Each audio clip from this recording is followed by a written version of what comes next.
So, you want to be a tall ship sailor. Well, Greenhand, let's follow the course of the legendary Spanish mariner Cabrillo and voyage offshore on the Galleon, San Salvador. The original San Salvador was built in Guatemala in 1539 as a three-masted galleon.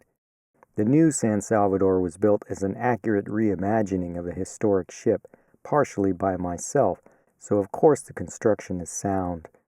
Originally navigated to California by Juan Rodriguez Cabrillo in an attempt to establish a coastwise route to China, the original San Salvador went missing at sea on a voyage in 1544. All hands were lost. Thousands of donors and volunteer hands assisted in building this replica wooden galleon. The waterline length is 72 feet and the draft is 10 feet. The beam is 24.5 feet for a displacement of 236 tons. This San Salvador was designed by naval architect Douglas Sharp, who was knighted by Spain for his contribution towards constructing this cultural asset. Numerous modern Coast Guard requirements to the ship include adding watertight bulkheads and hatches. The keel is fabricated from 2 long pieces of teak. Cross Sawmill in Georgia delivered southern live oak for the frames. Deck beams are Washington Douglas fir. When fully rigged, the San Salvador carries 4,000 square feet of sail. The height of the main topmast cap is 82 feet. The rig is handled by 12 to 16 crew on long voyages, or as few as 10 for inside the bay. The 2-ton rudder is controlled by a tiller and whipstaff instead of a wheel. This is done from the helm deck. The whipstaff is dangerous and is capable of throwing back enormous forces. To assist in leverage on the whipstaff, there is a block and tackle close at hand. San Salvador includes modern instruments for navigation, though the whipstaff is not accurate to more than plus or minus 5 degrees, as the ship pitches and rolls through offshore swells. In preparation for our 10-day offshore voyage, we ready to hoist aboard the ship's dinghy, using the yard as a hoisting arm and the parrel tensioning line to set the position over the beam. The idle side of the yard is strapped to the deck as a counterbalance. The active side of the yard uses a long line block and tackle attached to the main yard whip.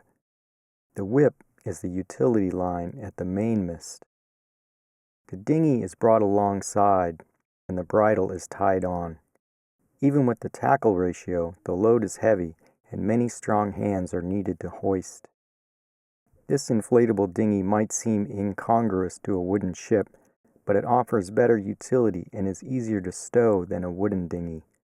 All members of the crew are always enthusiastic and eager to help, so finding hands isn't a problem, and sometimes the problem is having too many cooks in the kitchen.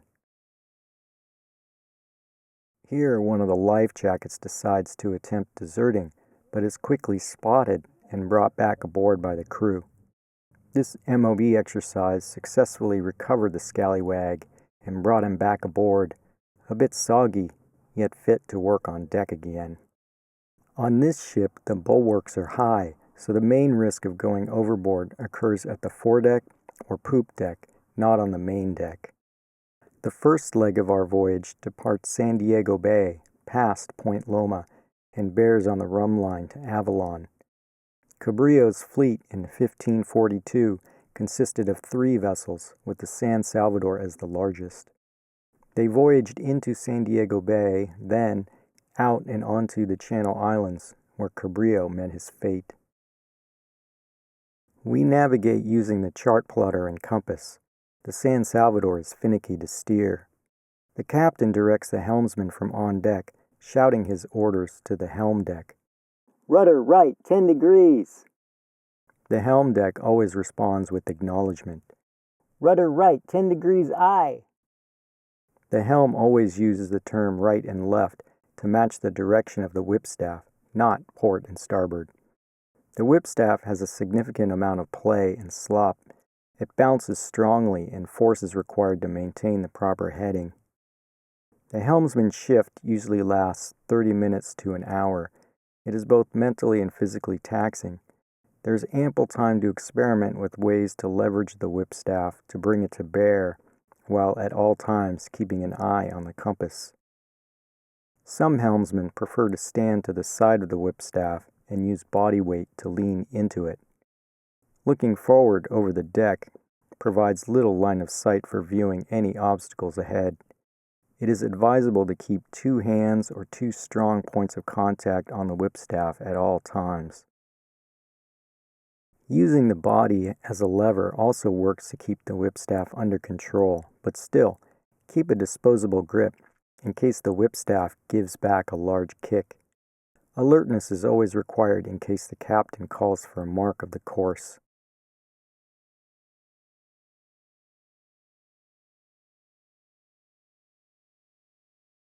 The work of setting off on a voyage often begins very early, much before dawn.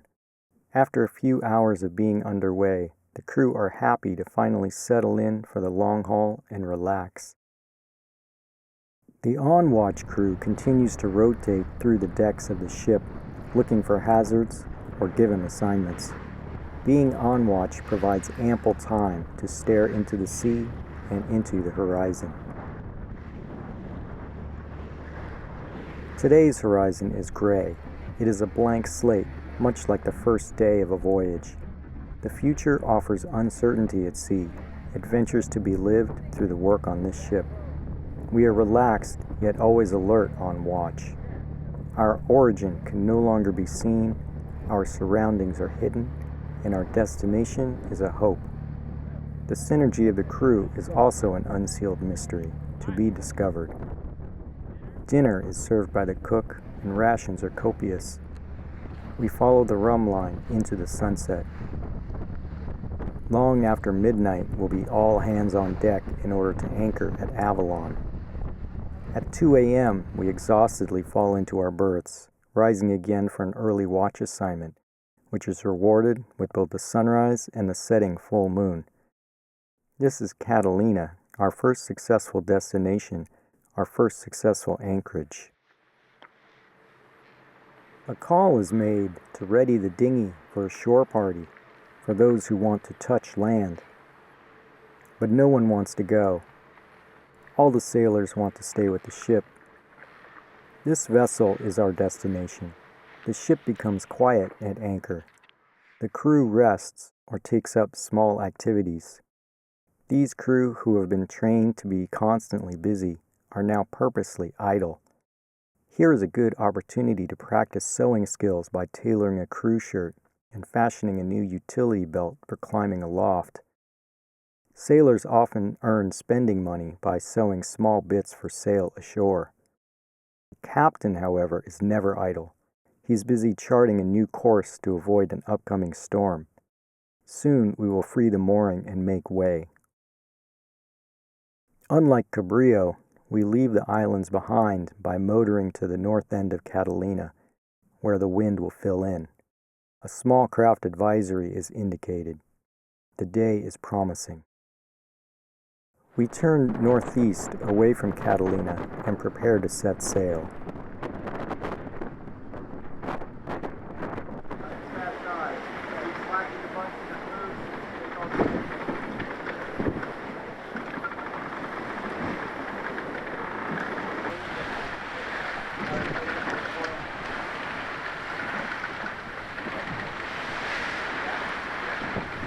Setting mainsail requires a lot of hands on the aft deck. The pin rail is crowded with crew set to ease, haul, and sheet. After the set, all lines on the pin rail must be coiled and hung.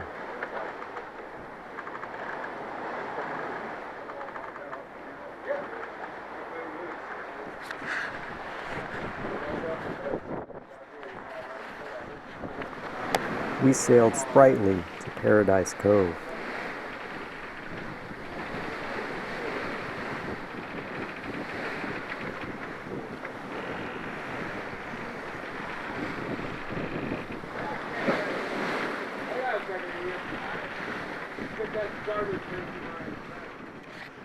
The active sea state causes all of our berths to be soaked in seawater. It is best to pack away all bedding so the drips land on the berth rather than on a sleeping bag. This is the downfall of wooden ships. As the leg had previously motored, the heat from the ship's engines warmed the main hold, so at least the cold was driven off, but it remained wet. By careful preparation, I avoided the fate of the other crew, who were dripped on throughout their off hours in their berths. A mylar space blanket is tiny and light to stow and waterproof when unfolded. I rigged a tent using this mylar blanket inside my berth so the seawater would be caught, run off, and my berth could remain dry. I slept soundly after this rigging exercise, even during the later storm, which brought liters of water through the deck. The crew began working as a single coordinated team. Our calm anchorage allowed for rest, which created lively conversation over breakfast. It's a rope, and you leave yourself about 15 feet away from here, and you turn it hard. Sure. Just take whatever residual momentum sucks to the engine depth. Sure. And you drift towards the view. And just before the bow hits, you turn. Sure. And it just slides right in. No, I get it. Yeah, and it's like it's they don't a believe perfect it. thing. Yeah. And no one believes that you can do that, you know. But it was. You're like 6-8 feet away from the dock, and you're like, okay, now what do we do? Yeah.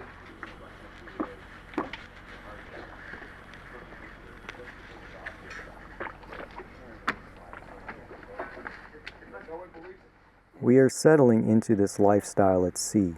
It feels as if this ship could carry us anywhere and contains everything that we need. If the captain so orders, we would be happy to cast off, to sail into far, distant horizons, into the unknown, leaving these shores far behind. We could head west to French Polynesia, to Samoa, to Fiji. We have only the thinnest of tethers restraining us. The attachment is obscured. If our road is cut, will we find freedom?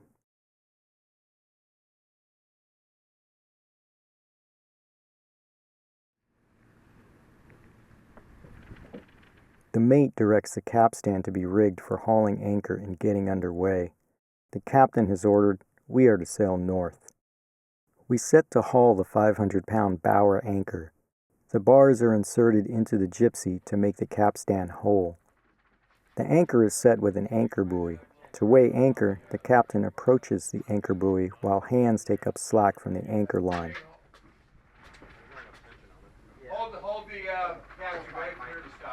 A stopper knot is used to temporarily secure the rode and is released for hauling. Stopper's clear. All righty.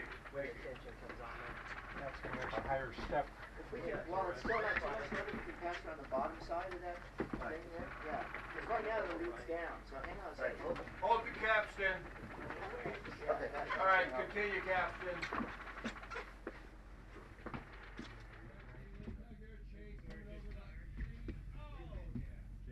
The capstan has terrible ergonomics. The standing line must be stepped over while under tension, and the hauling end must be stepped over as well. The walk-around must be halted periodically to hammer the wraps down on the gypsy to avoid an override. Once the anchor is stowed, we motor north into increasingly rough waters.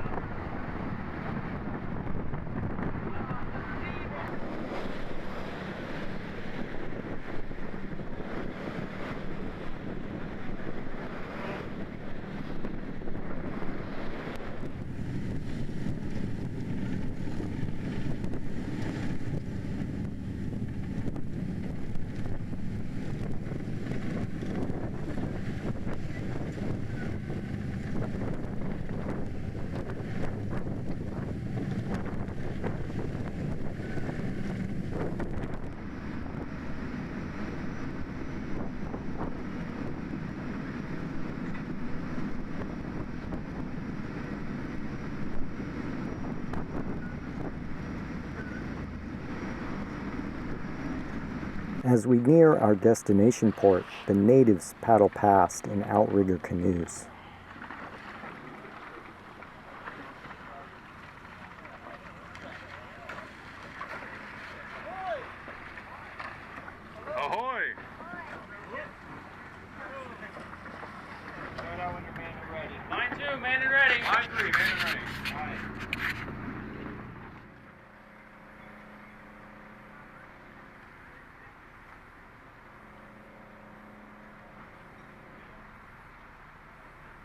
Various strange interactions await us in this harbor. The landlubbers appear to have odd afflictions affecting their judgment. We set to dock overnight, then we'll head slightly offshore for a sailing demonstration early in the morning. Right 5. Right 5.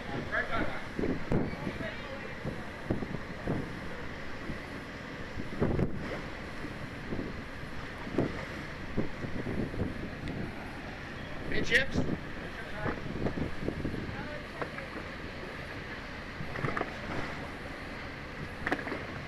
Right 5.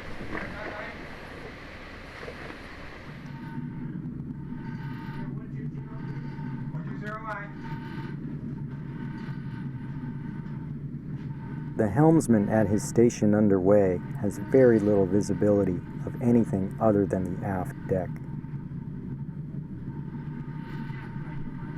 Depth is 18.5. Crew are given leave for the showing of the ship. Thousands of visitors wait in line for up to 3 hours in order to board and tour. The following morning at dawn, we make our way north for the next leg of the voyage. This leg involves rounding Point Conception, known as the Cape Horn of the Pacific. This rounding is best done early in the morning to avoid harsh conditions. On this morning, a warm fog obscured all around us. The weather causing the small craft advisory has passed, leaving rolling seas behind it. Around noon, the captain calls the crew together for a maritime memorial. After rounding Point Conception, he always offers a shot of rum to the sea, in remembrance of all the sailors who have passed due to treacherous conditions off this very coast. The memorial is solemn and reflective.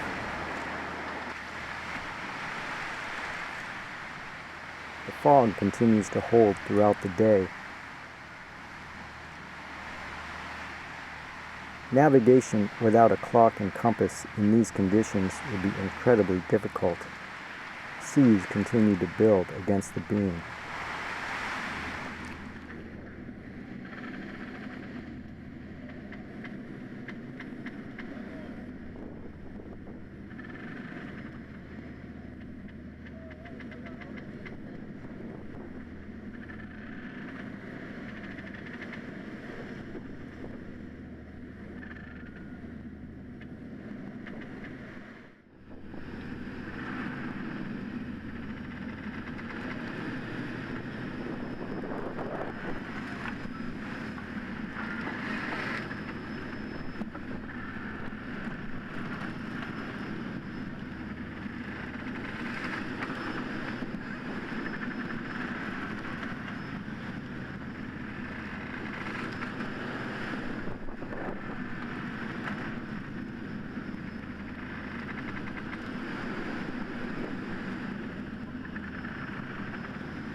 Finally, we reach our refuge in a wide bay.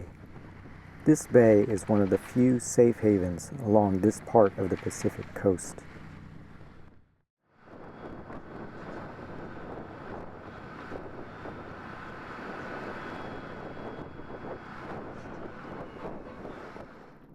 Anchoring commences with 150 feet of chain and rode. The holding in this bay is sand and sets well. Swell frequently enters this bay, causing some sway, but by now we are hardened to it, enjoying the rest and a large sailor's dinner. The sky clears briefly before the evening marine layer sets in. Early in the morning we will set sail, further north, on the final leg of this voyage.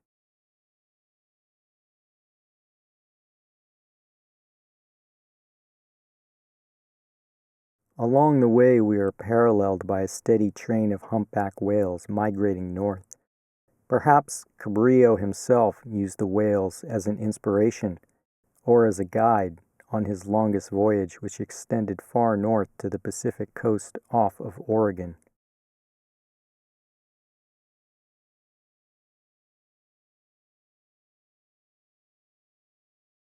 The upcoming harbor requires tight navigation of a channel, and so we prepare the small boat. The launch is trickier at sea due to the swell, and even the ship's cook takes a strain to help haul. The small boat will run ahead, carrying crew who will assist in mooring. This 600-foot volcanic rock has been used for centuries as a navigation aid. The smokestacks are part of a decommissioned electric plant and are scheduled for demolition in just a few years. Cabrillo named the rock El Morro in 1542, and it became a California historical landmark in the 1960s. It is sometimes called the Gibraltar of the Pacific due to its prominence on the coastline. The rock is also a bird sanctuary and home to falcons. The bay here is natural and leads to an estuary, while the harbor is man-made, filled in by a breakwater of rock and sand. Like our ship, it was created for the voyaging of mariners. The Chumash also used this bay and had settlements in surrounding areas. Archaeologists date occupations here back to at least 3000 BC. The ship has a contentious relationship with modern Native American societies. We are greeted by locals who form a small boat parade, leading and following us into the harbor. Soon we will also meet the true locals, the sea otters, who frolic throughout this bay. They are a protected species now. Sea otters take naps directly on the water, idly floating on their backs, completely at home in the ocean. Sailors aspire to such a life. We spend enormous effort bending nature so that we can safely float on the sea. We create enormous concrete structures in order to reform nature, to make ourselves at ease, imposing unnatural processes on the environment, and then spend more effort tearing them down when obsolete. The dock is ahead, and we can step back onto land, falling back into our artificial trappings. A modern sailor's voyage is partially an attempt to experience raw nature, which has become unbalanced through civilization. Sailors often remark that the sea is more fair than the land. The sea is so enormous and so forceful that it is harder to tame, as mankind has done on continents. The sea does not offer bias. It judges everything and everyone equally and simply. The sea will even reclaim El Morro eventually. Erosion will render it into sand. This is the simple rule of the sea. Approaching the mooring, we see a small crowd has gathered to welcome us. The size of the crowd is partially a reflection of the stormy weather, which recently passed and is set to rain again. For now, we are rewarded by a sunset. Cabrillo's expedition was a tale of masterful conquest, of attempting to tame nature. Our expedition is an attempt at education so that we can remember.